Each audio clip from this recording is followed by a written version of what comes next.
आजच्या कवितेचं शीर्षक आहे घटस्फोट. तर सुरू करतो.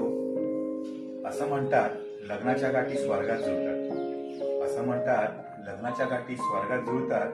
पृथ्वीवरच्या मनुष्याला कुठं त्या कळतात. नव्याची नवलाई 9 दिवसात संपते आणि अपेक्षेच्या ओझ्याखाली मग एकमेकात झुंबते.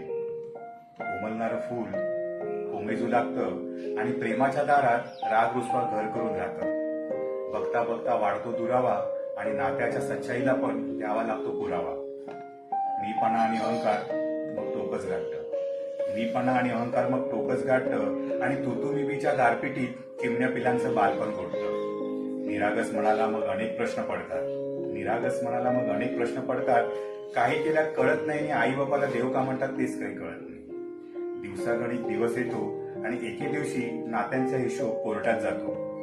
काळ्या कोटाच्या वेशात कोणीतरी त्याचा जमा खर्च मांडतो. नातेवाईकांसह समुपदेशकाचे प्रयत्न फसतात आणि स्वर्गातल्या गाठी घटस्फोटाच्या नावाखाली पृथ्वीवरती अलगद सुटतात.